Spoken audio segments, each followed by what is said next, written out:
Hello again, everybody, and welcome and warm up to the most exciting half hour in television, the Geno Auriemma Show. And we have a guest audience today. We do. We have some guests here today, and they were going to go to Regis, but they decided to come here. Yeah, bad choice. You know what they do on these TV shows. Come on, let's hear it over there. Come on, hey! There we go. It's pretty bad that for people to clap for you, you have to beg them to do so. Wow, I mean, that's the story of my life. You got to beg people to do everything for you. Oh, your life is really hard. My life is hard. Wah, wah, wah. Yeah. So what's new? You want to talk about anything before we get into the meat of the show? Let's see. Anything exciting in current events that you want to talk about? Or Nope. How long is this show? Half hour or 40 minutes? What are we doing 40. here? 40. So it's the most exciting 40 minutes of television. What do you want to 10 talk? extra minutes of joy. Oh. Let's see. Nope. So far, so good. Everything's good. Okay. Everything's good. Well, prior Let's to for this game we have St. John's and DePaul, and this game leads into Notre Dame. So we can go back to the St. John's game. Mm-hmm. Now you've been to Madison Square Garden many times, and I know you've broadcasted games there. Yeah. Although, do you remember the first game you did for ESPN? You guys went on your open you did during the national anthem. Oh yeah. Remember yeah, that? What a yeah. nightmare that was. That was somehow that was a mix-up. I don't know. I mean, The timing got messed up. yeah, back in the day, you know, Robin Roberts used to do the play-by-play for the WNBA games, and I'm doing the color, and that's not my normal job, Right. obviously. And Robin's not normally a play-by-play person. You see her now in, Good Morning America. I mean, Right. she's the best there is in the studio. Yeah. Nobody's better than her. So we got two people that are just kind of, and they say, And it was hey, your first game of the season, I think. Yeah. let's go do the opening, and we're doing it, and they're playing the national anthem. And I was at the game, and I was mortified because at the Garden and for the New York Liberty, they turned the lights down. Oh, but yeah. yet, for you guys and the camera, the lights are on, focus right on you. While, Yeah. let's sit, everyone has to stand, the national anthem. And I wanted to die for you. I was absolutely, but you had to keep talking because it was live. Yeah, it was. We did it live, and it was either that or sing the national anthem. That's the Trust hardest me. song in the world to sing. And I've heard you sing. It was good that you talked I was about the going game. to hum it. So that was your first foray into That was it. television at the Garden. But Well, I what could have been like Dick Vitale. I could have been talking about Britney Spears or anything. Just anything that comes out of your mouth. God Almighty. So now you go down to the Garden, and was it what you expected? I mean, Yeah, it was. We stayed at a different hotel than we normally stay at. oh right, because you're usually Because we're usually playing on Queens, campus, so yeah. we stay out by the university. So this time we're downtown, so we stay at a downtown hotel, and I think I might have said something in the paper. They wanted to charge us $62 per person for breakfast. no. I Oh, told that's them- New York City. I told the guy, I said I used to wear sport coats when I started coaching. It didn't cost $62. Now you want me to pay $62 for breakfast? And it was crazy, but that's New York, Right. And the kids, I think, got a chance to. Did they eat breakfast there? No. That's why we played like in spurts. We They actually didn't eat breakfast. we had protein deficiency. We just gave them some Twinkies and breakfast of champions. But and they'd never experienced anything like that, where you're, it's almost like you're traveling like the teams that come in to play St. John's Men or the Knicks or wherever. You staying at a downtown hotel and all kinds of activity around. Kids went to a show the night before. Oh yeah, they saw The Color Saw Purple, didn't Color they? Purple, yeah, they loved it. And then they had a chance to go to the Garden and walk around underneath and see all the pictures of people that have performed there, whether it's in entertainment or boxing, Right. basketball, ice hockey. I mean, it's just a fabulous place to just read about the history of the place. So they got a big kick out of it. Right. And, But now, isn't it? Were they surprised at all? Because I was surprised the first time I went there, which was 10 years ago, the first year of the WNBA, that it's like it's old. Well, because it is. I but didn't realize that it's like the third or fourth actual Madison Square yeah, Garden. Yeah, it's the new Garden, but I think it was built in the 50s or 60s. The difference, though, is that when you get out onto the playing area and the actual arena itself, it's magnificent. There's not a bad seat in the house. No, there's really not. It's an intimate setting. You go underneath and you go to the locker rooms and everything. You know, the coaches' room where they put us, there were some plays drawn on the wall. Magic marker. It could have been from, back, in the 50s. Who knows? It could have been, CCNY versus LIU. I mean, so you're gonna get some of that stuff. Yeah. And it's part of the history. It's part of the history of the place and the actual arena, and it's a great place to shoot. Why? Again, everything is close. Right. See, some of these arenas that you go into, you've got the baskets, and then you've got 50 feet behind the baskets. Yeah, the depth perception gets sort of messed up. So this is very intimate, very close. The fans are right there. It's a great shooters arena. If you can't shoot there, I said to the kids, if you can't make shots here, you can't. It's like the pleasure. If you can't make shots there, you can't make shots anywhere. You're just a lousy shooter.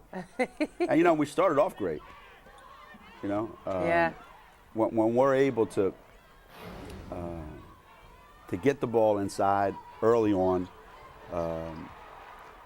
when we score, we can set up our pressure. Mel makes a lot of hustle plays that sometimes absolutely. people don't see because of the fact that she's a shooter.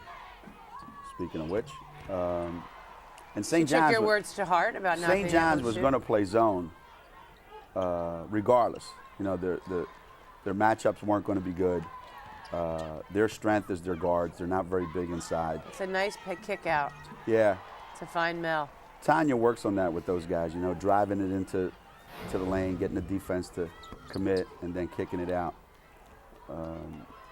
One of the things that I said to Renee was, just make the game easy for yourself. Make simple plays, easy plays, and then when Keisha comes in, things just get ratcheted up about 10 miles per hour more. She just makes plays for people, She just, she helps you score. She makes other people better. Yeah, she makes other people better.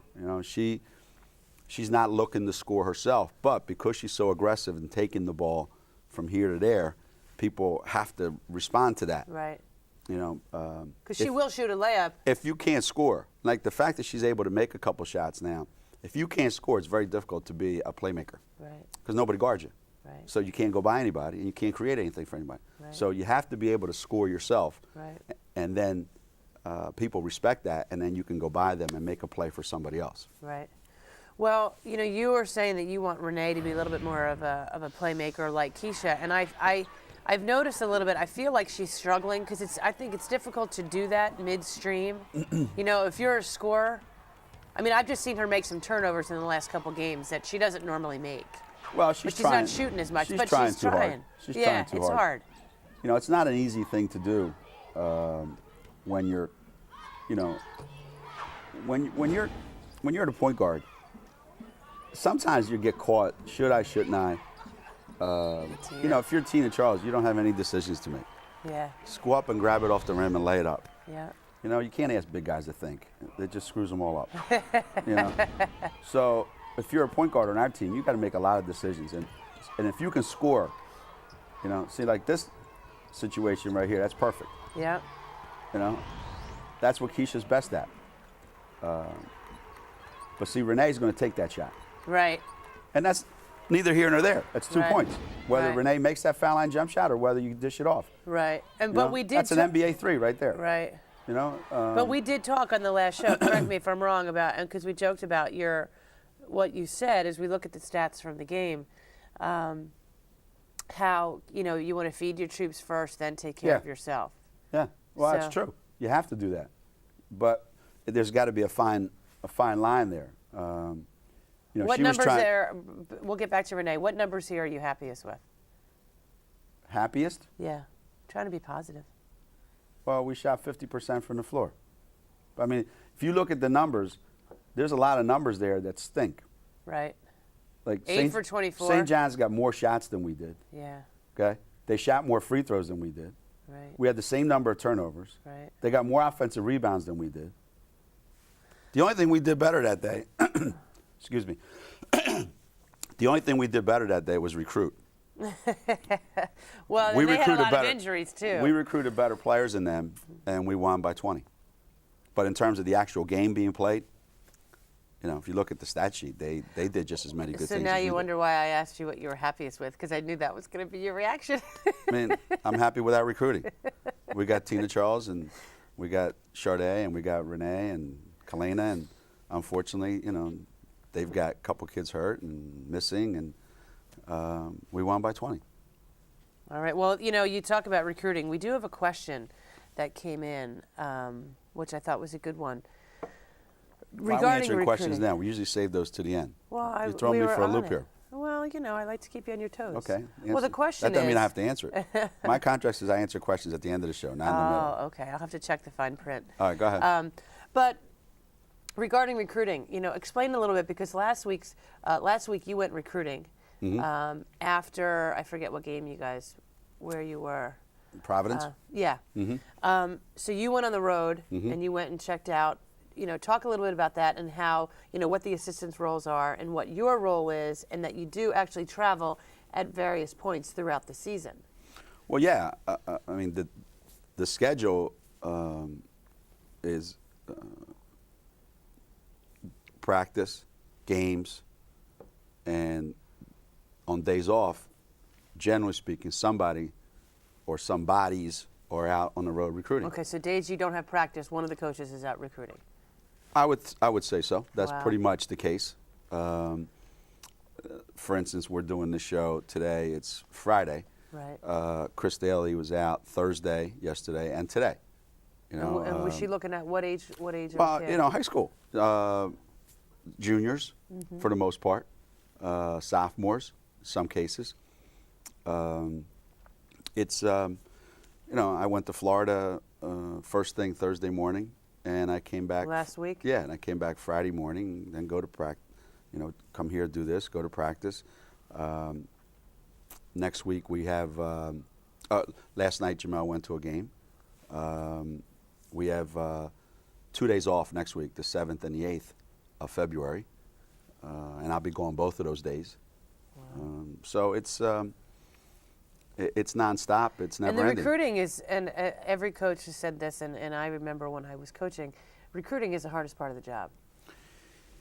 It is. It's the most at intensive, times, maybe, that it's yeah, never ending. It's never ending. It's 12 months out of the year. And if you don't do it well, all the other parts of the job don't matter. Right, If you don't recruit well, you can be the best coach in America. You're not going to win. right. If you don't have talent. You know, you can be a great recruiter, sign the best players, and be a mediocre coach and still win games. Right. That's what people say Now, about us. part of that question, part of that question was, how do you hear about kids? You know, I we know just you, find people. You just find them. Yeah, I just find them. I mean, it's just crazy how you hear about them. Sometimes people just call you at random, and they say, Jamel got a phone call from a father. Say, yo, you're not going to believe this, but nobody knows about my daughter, but she's really, really good, and you need to come out and see her. Well, you can't just get on a plane and go see her. Right. So, Send a tape. you know, send a video, and you know, and that's one way, and that's probably 0.5% of how Yeah. you hear about it. Most of the time, you go to these tournaments, or you go to showcases or camps or whatever's going on in the Yeah. summer, and you'll see, you know, 500 kids Right. in 9th grade, Yeah. and right away you start a list, and there may be, you know, 50 kids on that list of 50 ninth graders. By the time they all get to be juniors, it's down to like 8. Right. Well, and the funny thing is, like back when I played, back in the late 80s, early 90s, let's say of those 500, you know, 250 of them could have played for Connecticut back then. But now, of that 500, probably like 10. Yeah, I was going to say 15 or 20 of them. Right. So there's the crew of of athletes out there that can help you is much smaller Yeah, now. there's more of them. Don't get me wrong. Right. There's more good players than there's ever been. Right. And we have access to all of them. Well, now how That's the difference. Right. Back then, we didn't have access to all the ones that were good. Well, and think about in the we had to last recruit guys like you. Yeah, how sad that was. 20 years ago, though, I mean, in the last 20 years, you've developed relationships with people who now Right. call you and say, hey, Geno, we got a great 8th grader. Just you got to check her out coming up the Yeah. ranks, or 9th grader. But even talk about Svetlana, how you got her. Well, sometimes it all depends on relationships. Mm-hmm. You know, and with Sveta, you know, I had gotten to know, you're not gonna believe this, but a Russian guy named Boris. You know, No way. Is that his name, really? Boris. I know. So all he needed was a wife named Natasha, but unfortunately his wife's not named Natasha. But Boris was a coach over in Russia, came over here to go to graduate school at the University of South Carolina. His wife came over, go to University of South Carolina, and he was there, and he started coaching in the area, and you know, loved coaching and put together a team, and I got to know him a little bit. And we were talking one day, and he started telling me about all these Russian players that were in the United States. And he would say, go see this kid. She's really good. And I would go see her, and I go, yeah, she's pretty good, but she can't play for us. And he'd say, go see this kid. So I would go see her, and I said, yeah, she's pretty good, but she can't play for us. And finally he goes, okay. I said, look, Boris, you know, if I'm going to take a Russian kid, it's going to have to be somebody pretty special. So he says, all right. He sends me this video, and he says, that's the kid you want. And I went, right. So, you know, that's kind of how it all started. And I, you know, talked to her when she was over there. And, you know, one thing led to another. And without ever seeing her in person, the first time I ever saw Svetlana in person was when she came on campus. That's pretty remarkable. It is. That doesn't happen. But sometimes you just have to take a chance. Right. And boy, are you glad you did. She was. I told Boris, you know, ever since then, I said, Boris, it's like one and done. Like, isn't there any more Svetlanas over there? He said, there's a bunch of Svetlanas over there. There'll never be another. But only Sveta wanted to come to college. The rest of them just want to smoke cigarettes and play basketball and get paid. They don't want to go to school. All righty. That's how they stay so skinny over there. Maybe I should think about it. Yeah. All right, so now the DePaul game. We'll get back to our usual routine here. Against a team that, unfortunately, or fortunately for you, they are decimated by injuries. And I'm so tired of hearing about them decimated by injuries. yeah, because they don't you know have what? one kid on their team that would have played the other night ahead of the 7 that played. A couple guys would have got in just for like a minute so or what? two. Well, you know what? They're still down numbers. They can't. Let me tell you something. And you know what? Your guys look tired, and they didn't. Exactly, because they play all those minutes. They don't get subbed out. So they develop that stamina to play all those minutes. Well, and I cited during the game a quote that you said when I played. You're 18 years old. How can you be tired? You can't be tired when you're 18. The only time you're tired is when your parents ask you to do something you don't feel like doing. I'm tired, Mom. Or my coach. Yeah. The rest of the time, these guys are good, man. They're hard to guard. They are a pain in the neck. Really nice hard defense because there by Tina. They don't play a traditional style. They don't have big guys.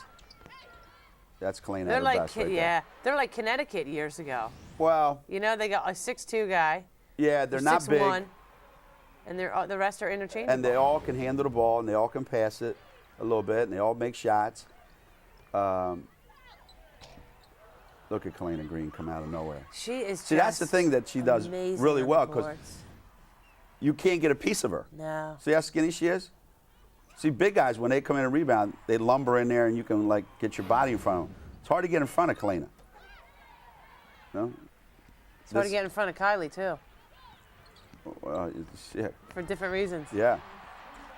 Kylie's getting better, little by little. She's This great. is a shot I love that her. I couldn't believe she took it, and I couldn't believe she made it. But you know what? When you got it going and you got confidence, go and ahead. and you're confident. That's the Yeah. key. Yeah. I mean, Kalina just had a terrific new career high in Somebody points. said, did you mean to play her 40 minutes? And I said, no. But Renee was in foul trouble.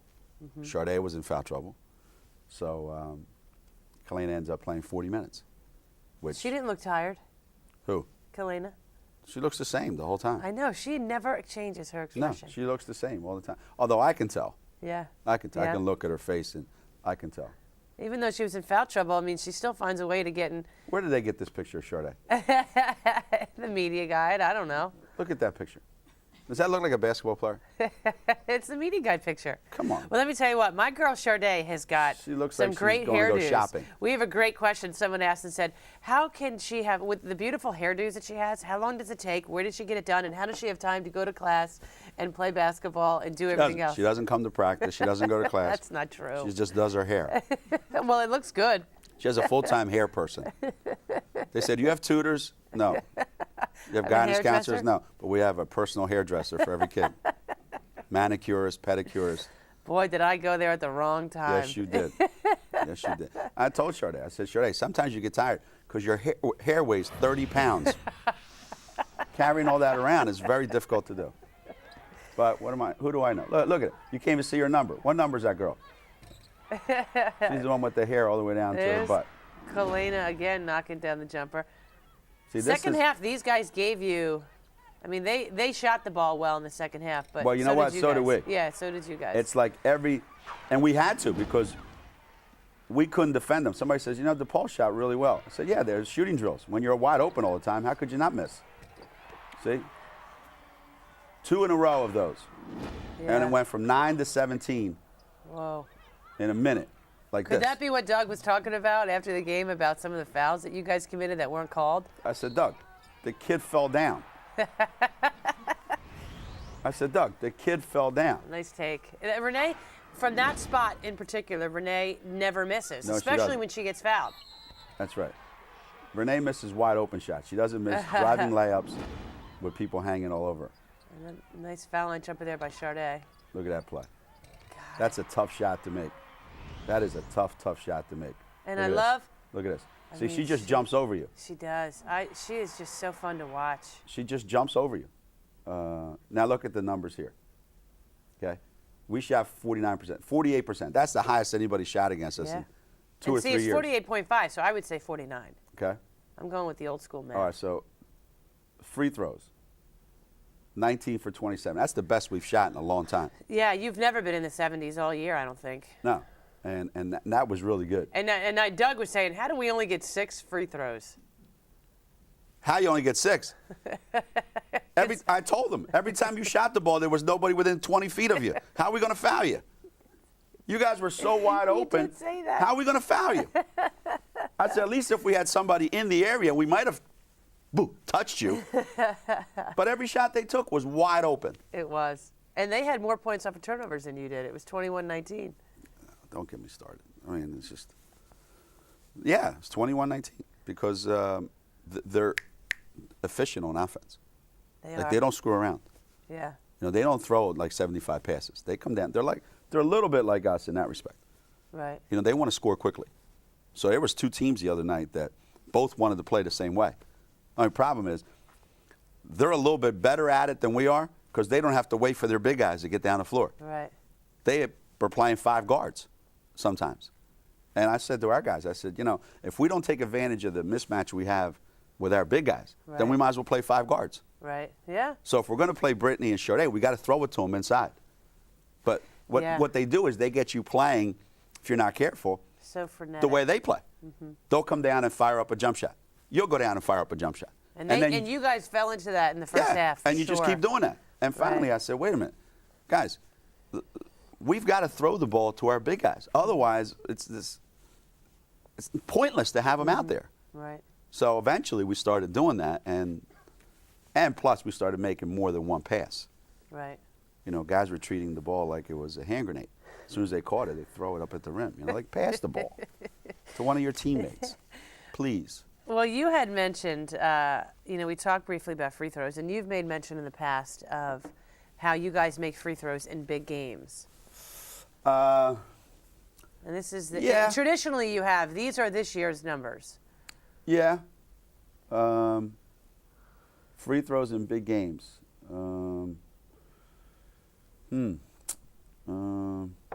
Well, this year we haven't. Is that what you're saying? We were 7 for 12 against Virginia. Yeah. 10 for 17 against Tennessee. 11 for 18 against North Carolina. Yeah. Well, But, I thought the other night. first of all, the one thing you need to know when you see these, Yeah. every big game that we play on national television against a really good team, forget playing the lottery. Just make a bet that the other team will shoot a lot more free throws than Yeah. we shoot. Just Yeah. bet on that. Yeah. If you're a gambling person, through the last Not 10 that years. we're condoning that. No, the last 10 years, every big game we play on television, whether it's regular season, NCAA tournament, Right. you name it, the other team will shoot more free throws. Yeah. Guarantee it. That is true. I mean, look, and even what was it? The North Carolina game. You guys had crazy foul problems. They shot 29 free throws. Yeah. Just, you can book that. No question about it. And that would be a result of what? We just foul a lot when the TV cameras are on us. Well, I guess it depends on the TV camera I mean, because the this- team must like They CPTV do. a lot more than They do. the others. They and do. How can you blame them? They do. But when we're on national television, we foul a lot. Or there's a lot of fouls called. Oh, okay. See, the high-profile officials that do those games, Like the attention? they like being on TV. We do have a question about Sally Bell. She did a Providence game. Yeah, where's she been? Sally? Yeah. Probably doing a lot of SEC games. She's on a retainer with them. She does What game? What? I didn't hear you. What league? SEC. Oh, SEC. Okay. Yeah. She's speed dial. Pat probably calls when she needs an official. But actually, you know what? It's the first time we've had Sally, and I don't have anything against Sally Bell. No, she's a nice lady. I like her. Right? I don't have anything I always against her. talk to the officials when we Based on some of the ones that we've had recently, I would take her over some of those.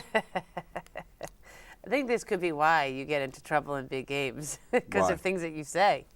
You know, one of the things that I say, if I do something stupid, if I do something really bad in a game, I get a technical on national television, and everybody in America goes, how about that dope? Well, you know what? When they make horrendous calls, Right. nobody says anything. Well, you get fined if you say anything, right? That's my point. And they're getting paid $600, $700, $800 a game, whatever it is. And when they make horrendous calls, nobody says a word. You don't read in the paper that they butchered a call or that they got something wrong. But as soon as we do something wrong, it's out there for Right. everybody to see. And that's just, the nature of the beast. Now, would you ever want to be an official? Yeah. Knowing what I know now, get paid, and whether you're right or wrong, it doesn't matter. It is a difficult job. And you don't care who wins. It is a difficult job. It's an impossible job. Absolutely. So as long But as so is mine. So is yours. We all have tough jobs. But you know that going into it. You know if you become an official, whatever call I make, half the people hate it. Right. So you know that. But a lot of these guys, they make calls where everybody hates it. And I've said before, somebody said, and I can't get fined because I'm not criticizing any particular official. Right. But somebody said, what do you think of the official? I said, well, I think 90% of them do an unbelievable job. The other 10% all do our games. Other than that, I love them. And those 10% read that quote and they go into the game and they want to stick it to you any way they can. Yes, they do. Yes, they do. Okay, now we do have some good full page graphics of. I want to look at you versus your opponent's stats because I think just to kind of see where you guys are at this point in the season, and what numbers are important to you. Which ones stick out that you look to more maybe first before the others? Well, we traditionally are happy if our field goal percentage as a team is 50%. All right, 'Cause so that's you're hard to just do. Yeah, you're just there. That's great. That's yeah. hard to do. Most people are happy if they're anywhere in 45 or 40, above. yeah, yeah. So we're at 50, and I think that's great. Then you look at, well, what are they shooting? In our best years ever, when we were great, it was 31. This one's at 33. Wow. That's not bad. No. But 31 was ridiculous. I think we set an NCAA record Yeah. a couple years. Then how many three-pointers are we giving up? 25. It's pretty good. I think we're number one in the Big East. Yes. And we're killing them in free throw. We're 64.9. They're 64.4. So we're doing an outstanding job at the free throw line. Oh, lovely sarcasm. And you know, when you have a lot more assists than the other team, and you have less turnovers than the other team, and you have more steals, that creates more opportunities for your team. Right. So that, you know, all those numbers are pretty good. Yeah. How about that rebound margin? It's about 13. That's all right. Yeah. Yeah, that's all right. You say it all right. Like, are you great. guys usually a lot higher? It's not great. We're not a great rebounding team this year. We're not. That's okay. That's just an okay figure right there. But, you know, it's a little bit misleading, too. And I don't want to make it sound like, you know, we're all this and all that. The teams that we've played before DePaul in our league are teams that have struggled this year to score points, and their record is indicative of that. Now we play DePaul, who can score a lot of points, who's pretty good. All of a sudden, the numbers look different. Well, speaking of numbers looking different, look at last year's numbers versus this year's numbers. How different? Let's see where they're most different. We made more three-pointers because we had Ann. Right. So you had Ann and Mel. We made more free throws, again, because we had the right guy shooting it. The right guy shooting free throws. Right, yeah. You know, we didn't send Will and those guys to the line a lot. Right. Because we didn't throw the ball in the post a lot. Right. Okay? Not that you were lighting it up at 71%. That's not lighting it up. No, but see, but it's better than 65. People were stealing it more from us. Right. Okay. And you guys didn't score as easily or as often. No. I mean, that's 9 points. That's a lot of points. It is a lot of points. It's almost 10 points. That's a lot of points per game. Well, because we're able to have more offensive players out on the floor. Right. And think about last year. There were stretches where you guys would go a long time without scoring. Yeah. Yeah. There were I remember one time it was like 11 minutes or something. Yeah, it was like that. crazy. Against Rutgers. Yeah. I mean, we held Rutgers to 48 points and lost. We've scored 50 points and a half a couple times this year. Yeah. We held them to 48 and lost. That's hard to do, you know. If somebody said to you, look, how many points do you think Rutgers will get? 48. So you think you'll win? No. What? What? Well, let's look at the big picture right now, where you guys rank in the polls overall, and kind of take a look now as the season marches forward. Are we behind Hillary and oh, this is your Obama? RPI. I thought you were talking about the polls. I want to know whether I got to go to It's not Iowa an or New election Hampshire year, first. yeah. Where do I have to go first? New Hampshire or Iowa? What is this? This is the RPI. RPI? Yeah, talk a little bit about this and the strength of schedule and all that kind of stuff. Well, RPI takes into account a lot of different things. Right, that's your ratings percentage index. Yeah. Who you play, Yeah. what their record is, who they play, and the record of who they play. Oh, dear God. So if you play good teams who play a good schedule, Right. then you get points for beating those teams. Or just playing those teams, you get some points. And then what your record is and, all that good stuff. So Tennessee is traditionally number one in this. yeah, they're usually Always, 1, 2. Yeah, they're always up Yeah. there. And usually we're 2, 3, 4. And So we now- will be by the end. Because you got to Right. remember now, all the games coming up, Right. They're all top 20 teams. Right. Louisville, Marquette. Right. Marquette is on fire. Louisville, Marquette, Pittsburgh, Right. Rutgers. They're You all got to play Rutgers twice. twice. Yeah. And DePaul was ranked, and they, Yeah. They will be. Yeah, They will be. So, the schedule is going to get tougher and tougher, and it'll be reflected in the RPI. So now you guys went. You didn't go down after you lost to North Carolina. Did you go down one? No. No, you stayed the same, right, in the polls? Yeah. Well, let's We're take a 3 look. minutes away from being undefeated. Yeah. You can take those 3 minutes and change those around, and we're undefeated. And number 2 in the country, probably. Because we would have beat Tennessee and North Carolina. So, whatever. So, But I'm glad we're not. Those are the two different polls. Coaches poll. The ESPN US Today coaches. fifth. Yep. Associated Press. So you've obviously ticked off some writers over time. Well, you're using that term loosely, writers. I mean, writers are people who write for a living, like books, novels. These guys write sports. Are you kidding me? Okay, so you're offending another group of people. They write sports. They never played sports. They never coached sports. Generally speaking. They just learn how to write sports. And then they write about it. And then they try to tell you what you did wrong.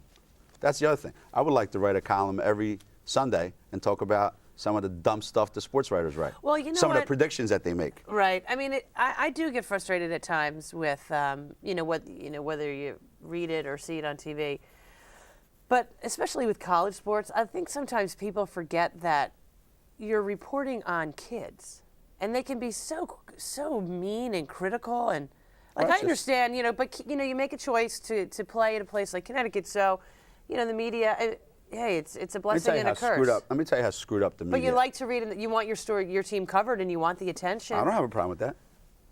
My feeling is that the media, generally speaking, again, 90% of the media, is so screwed up because as soon as you do something really well, they canonize you and make you the greatest thing since sliced bread. The minute you do something wrong, you're the worst player to ever play. Yeah. And guess what? Neither of those two things are true. Right. But that's how they sell their stuff. Right. I mean, if you buy People magazine because it says on the cover, Britney Spears didn't do anything today.